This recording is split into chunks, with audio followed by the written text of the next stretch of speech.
Meet Brent Jindra and his wife, Galina Boberneva. Brent casted his vote for President Trump in 2016, 2020, and 2024 because of his stance on tough immigration policies. Brent sat down with the New York Times to brag about all of the benefits of his vote because his wife Galina was picked up by immigration agents after landing at the Burbank airport in California for overstaying her visa. Boo-hoo.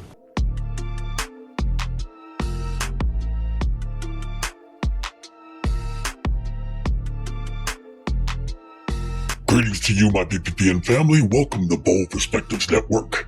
I'm Mr. Red. Today, we have an FAFO Friday. Here are a few clips that I want to talk about. As you saw, there's this story of this Trump supporter whose wife got deported. Now, they are in fear of her being deported again at some point. They have her wearing an ankle monitor. Ain't that something? I thought that was something they only put on criminals. But before we get back to that story, we're going to look at a story of how one man's farm is affected by his decisions. How a black man, I should preface that this is an immigrant black man voted for Trump, and now his businesses are starting to lose. We have a man who voted for Trump. He put his money into one of these Trump scam coins, but he still blames Democrats. Ain't that some shit? Another man supported Trump, he gets deported, and he said he would still support Trump in the future. And then we're going to have an update to a story that we did on our last FAFO. We have much to discuss. Let's strap in. Let's get after it. Local 10 News here in Miami interviewed this man, an anonymous Cuban-American operator of a plant nursery in South Dade. And in the interview, he's complaining about how his business is in complete crisis, right? Because of the ICE raids that have been really hitting hard. Half his workforce is completely gone. They've either detained them or deported half of his workers, most of which are Central American, Mexican, Haitian workers that do most of these jobs, right? And he goes on to say in the interview that he voted for Trump, but not for this. The Cuban-American man shouting at agents saying he voted for President Trump, but not for this. Now, halfway through the year, he says businesses like his are hurting. The nursery operator is hiding his face and asked us not to use his name. He says his palm tree business is in crisis. He's lost half his staff. Adding his losses so far this year have climbed to tens of thousands of dollars. Who could have expected that? The longtime operator showed us his surplus. Too many trees, not enough hands to do the work. People ask him why he doesn't hire workers who are here legally. Why who will don't raise you? wages. Why not? He says he's willing to pay $25 an hour, but claims no one shows up. Agriculture work is tough, he stresses. His worst nightmare, if things don't change, You guys heard all of that, right? How most of his workers have been detained or deported, how he has a surplus of products because no one's buying, how no one's there to tend to the plants and the nurseries, so some of it's going into like decay, how he can't hire anybody that has legal status to work for them because no one wants to do agricultural work because it is very grueling and hard in the Florida sun, all those things, right? But here's the kicker. When asked if he regrets voting for Donald Trump, he says this. We asked his nursery operator if he regrets his vote for President Trump, and he says he doesn't. You guys heard that right.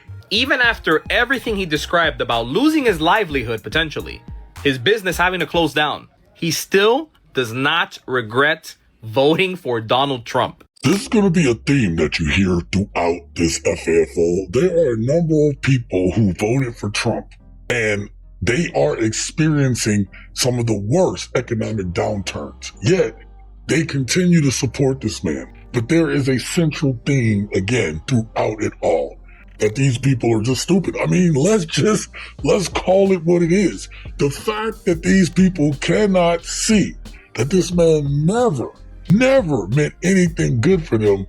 Basically, they considered themselves white. So you come over here and you think that you're one of them. But Trump was like, no, you are not one of me. You are not one of my people. I mean, unless you're diddling kids, or unless you got a bunch of money you want to give me, you're not one of me. That's the way Trump feels about these people. And nobody wants to be out in that hot-ass Florida sun and picking up your goddamn trees and your vegetables and all that shit. I mean, have y'all been to Florida? I mean, besides the mosquitoes that carry kids away and the gators that they feed people to and the meth heads and all the craziness that goes along with Florida, the fact is nobody wants to do that work because it's just mindless work. You believed Trump when he said he was only going after the illegals. You didn't realize that he does not care or like people of color. You didn't know that Trump was a racist. These are the things that we tried to warn you about, but you fuckers didn't listen. This is one of the reasons why you have FBA who don't trust immigrants that come over here that call themselves black or brown. Because whenever you all get a chance, y'all want to be black when it's convenient, right? If they were going to do some type of reparations, y'all want to be a part of that. But at the same time, when it comes about unifying, you guys look out for yourself. You guys look out for your community. You guys haven't really been through the struggle. You have benefited from the struggle.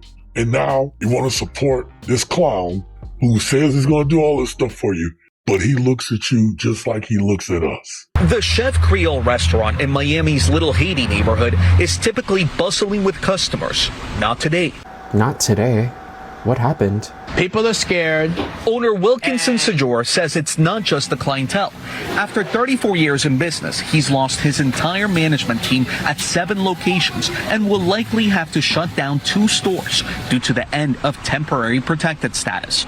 You know, hearing the story and the situation about the workers, it brought upon a sense of sadness over me because I think most people that just come to the country just want to come here for a better life. And the TPS means for me that my future in the hospitality business is almost going to be non-existent. The TPS status people, that's pretty sad. When you had Obama try to do something for their status, you had the Biden administration tried to extend the TPS status, even tried to do it as he was on his way out of the door. One of the first things that Trump went after was TPS people. Find one moment where Trump had a genuine, pathetic moment towards someone other than himself. Please, I dare you to find it. And you all voted for this man. Well, let's see if this guy voted for this man. On Sunday, federal officers made an immigration arrest outside one of his restaurants. And watching that footage, while I genuinely do feel bad for his employees, revelation came from Wilkinson. I voted for Donald Trump. What would you say to the president that you voted for? He sold to me that he is a businessman and that he will be making business decisions. What? You voted for him because you thought he was going to make business decisions. See, listen, there's a number of you that voted for Humpty Dumpty there, and because he was a businessman. Did you also research that he was a failed businessman? Now, you might say he has all this money, but he is a criminally failed businessman. Just take a little bit more time and let's try to figure out how we can fix this without it hurting our economy as a whole. That right there needs to tell you everything you need to know. It just shows me how stupid you all are because you all never do the research required. The only business this man runs is a criminal enterprise. When are y'all gonna learn? These are 2 investors into the Trump coin, and these are Trump supporters. If Trump was putting his name behind it, it must be a legitimate investment. This is a woman who spoke to Reuters. She put $2,000 of her savings into the Trump meme. At the end of May, her Trump holding was worth less than $120. She now thinks it was just a pump and dump scheme. The second investor, Matt, a 45-year-old machinist in Indiana, put $40,000 into Trump family tokens. When a stock has presidential backing in a way, at least from his sons, you would think it would go up. Matt's shares have dropped 79% in value since he bought them for a loss of about $32,700. He does not blame the Trump family. He said he believes Democrats and anti-Trump investors are taking short positions. You literally can't make this shit up. We kept saying that Trump is a criminal. He's a fraudster. He's a schemer. He's a convicted felon. He basically has run his businesses and they have been shady.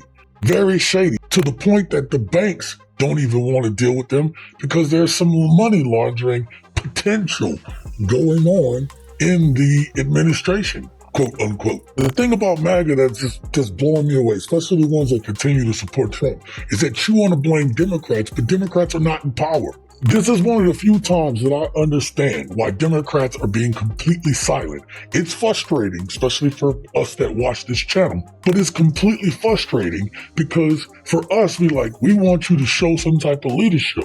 And they are like, well, when your enemy is making mistakes, sit back and let them continue. It's the same thing that China's doing. It's the same thing that Russia's doing. It's the same thing that Iran is doing. Hell, we haven't heard anything about North Korea until last week. The reason is everybody is watching this man destroy the United States. And this has been the goal of a lot of our enemies around the world, wanting us to make a fatal error. And the fatal error was putting Trump in office. And people wonder why this shit happened. It's uneducated fucks like you. Meet Brent Jindra and his wife, Galina Boberneva. Brent casted his vote for President Trump in 2016, 2020, and 2024 because of his stance on tough immigration policies. Brent sat down with the New York Times to brag about all of the benefits of his vote because his wife Galina was picked up by immigration agents after landing at the Burbank airport in California for overstaying her visa. The New York Times article titled "Years of Trump Support Came Undone in 15 Minutes in an Airport." You see, after voting for Trump 3 times because of his immigration policies, Brent never imagined the crackdown would ensnare his own wife. Last month, after arriving in Burbank, California, a young man in a brown hooded sweatshirt stopped Galina. The agent said, quote, "Congratulations, you've been chosen for secondary screening," he told her, according to the couple's recollection. The man was a federal agent, and after questioning Galina for about 15 minutes, he led her away in handcuffs to an unmarked vehicle. The agent said he's only doing his job. Everything will be okay. Which then led to a 16-day ordeal where Galina was stuck in immigration, a night on the floor of a basement holding cell in downtown LA, 2 weeks in a Mojave Desert detention center, and a frantic legal effort. Galina was freed on a $35,000 bond, but she now has to wear an ankle monitor. She is now fighting to stay in the US against federal charges of overstaying her visa. Brent says, quote, "The allure of the MAGA campaign was around illegal entries of criminals.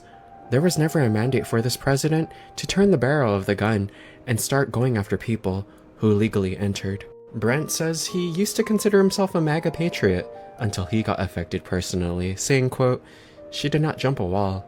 She did not swim a river. She came in Rump's beautiful big front door." Your wife got everything she deserved. I do not care, right? You all want to make it about brown people.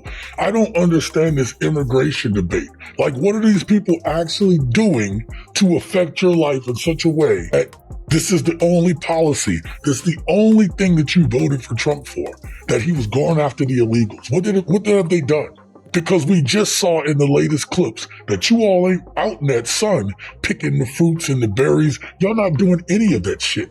Y'all not up there doing the roofing and the construction. Y'all not doing that shit. Not in mass. Not when you have all of these construction companies that are hurting, that can't finish with their projects. So what was the point? These people come to this country looking for a better life, just like your fucking people did when they came over on the boats in New York, looking for a better life.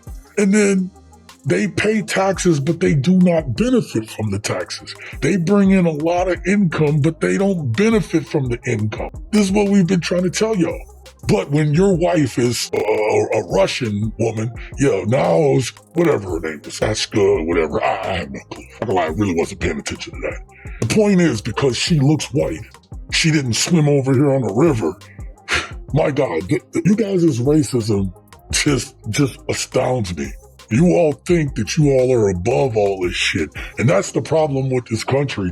The laws have favored you all so much that you think that you all are above it. You think that you all are above exception. Trump doesn't care about you fucks. Roberto Mosquera, a 59-year-old Cuban man that previously was living in the state of Florida up until over just a year ago. And right now, Roberto is in a very strange situation because Roberto spoke with the New York Times in an article titled "He was deported to a country he never heard of, he may never be free. You see, one day in June of last year, Roberto went to renew his work permit at an immigration office. The appointments usually are pretty short, and he had borrowed the company truck so that he could head to a job when he was done. But things turned out in a different way because an immigration official told him that his time in America was up. With Rump back in office, Roberto knew those were not empty words. And the interesting thing about the situation is that Cuba was not cooperating with the United States, so they did not take Roberto back. So you're probably wondering where Roberto ended up. So after being transferred around to different immigration detention facilities, Roberto ended up in Africa in a small country called Eswatini. Basically ending up in a country that he's never heard of, and he has not set foot outside of the United States since he was the age of 12. Roberto definitely did not have a clean record from his past. Mosqueda has a lengthy criminal record in Miami-Dade, and it shows he was convicted, not for murder, but for attempted murder back in the 80s. His attorney telling Local 10 News he served his time in jail for every single crime and spent years getting his life back on track. Yes. This is a wonderful story. One of the most amazing things that I've heard, because this was a criminal. This dude has been here and he has done nothing but be a career criminal, and Trump got him out. Like, there's so few people that actually commit crimes that have been taken out of this country, but the one time that they do is this asswipe right here, who has committed many crimes over the years. There's no excuse for you. You all voted for this shit. So most of the people were just good, honest, hardworking people. They got swept up away. That's what you voted for, believe it or not. You can sit here and say you didn't, but you did. But you know, if it's gonna happen, it couldn't have happened to a better guy. He is a plumber. Very, very hardworking. His attorney adding, my client is arbitrarily detained, and now his life is on the line. The man who immigrated to the U.S. from Cuba when he was 9 is on a hunger strike while in Africa. Now, these news clips I'm showing you are from over a year ago. Here's the kicker to this entire situation. The man who immigrated to the U.S. from Cuba when he was 9 is on a hunger strike while in Africa, hoping to get the attention of the man he once supported. He was very pro-Trump, super Trump supporter. Because prior to this entire situation, Mosqueda never paid attention to politics. But by 2024, as Rump again set his sights on the White House, Mosqueda was undergoing a political awakening. He saw himself as one of the working class Americans whom Rump, long popular in Miami's Cuban American community, said he would defend. Mosqueda often went to work with a hard hat emblazoned with a bald eagle. His former boss told me. Mosqueda's sister, De Ortiz, told me she remembered Mosqueda practically stumping for Rump. He would sit on the patio and say, "Rump is going to change everything, you'll see," she said. He even told his daughter to vote for him. Yeah, anyways, folks, so Roberto got what he believed in. Technically, he didn't vote for this because legally he can't, but yeah. A lot of Cubans in Miami and South Florida voted for Trump, understanding that his intention was to deport people. They never thought those deportations would apply to Cubans. They thought it would apply to other people because Cubans have always had an advantage in the U.S. There's something, passed by under Lyndon Johnson's administration, the Cuban Adjustment Act, which basically gave Cubans a welcome no other immigrants had. It gave them a fast track to residency and then to citizenship. That is still the law of the land. So Cubans assumed that whatever happened generally with deportation would not apply to them because of the Cuban Adjustment Act. But in practice, the Cuban Adjustment Act is not being observed. So Cubans are being detained. They show up for regular immigration check-ins and they're being detained. They show up for asylum hearings and judges dismiss their cases, which means that they're eligible for deportation. I think it will change. It may change Cuban American attitudes towards Trump. This is a thing that I talked about many months ago when it came to the election. Black folks should only trust black folks because there is still inherent racism within all these other communities who, to the Trump administration, who is predominantly white males, you are still black. You are still a brown person. You are still other. And I don't care how light your skin is when you got over here from Cuba, or how light your skin is, you are still an underclass to them. You are still disgusting to them. And they want to see you gone. You all voted, made this man stronger. Your community thought you were separate and apart. You want to be a United States citizen, yet you don't vote in the best interest of the United States. You vote in the best interest of your community. And that's okay to an extent. But when that doesn't help the country as a whole, it hurts everyone, which means that you shouldn't be here. You shouldn't be in my goddamn country, okay? The one that I served for, the one that I spent time away from my family for. You don't deserve to be here, because if you're not going to look out for the least in this country, the poor, the huddled masses, if you're not going to clothe the people that are the less in this country, then you don't need to be here. Oh, I promised that you was going to get an update about this douche-tard over here that we talked about. He is really going through it right now. He just effed around and found out even more. So, as you all know, I've been doxxed. I lost my job this morning. I had to leave home. Everybody's fucking pissed off at me. Oh, so to recap, everybody knows who you are, lost your job, and kicked out of the house by your family. That's in addition to him complaining that the FBI contacted members of his family, and he claims that now people are trying to make sure he loses custody of his child. Yeah, that sucks. He did give a play-by-play, though, of losing his job. He said, went to speak to my boss this morning before everyone got there. I'm walking up the building, and I can hear the phone ringing inside over and over, so I knew it was them. I told him what was going on, and he already knew, so I left him the keys to my work truck, and that's that. Everybody in my family is telling me I don't need to be at home. I need to go somewhere. I don't know, pretty shitty at the moment. I don't know.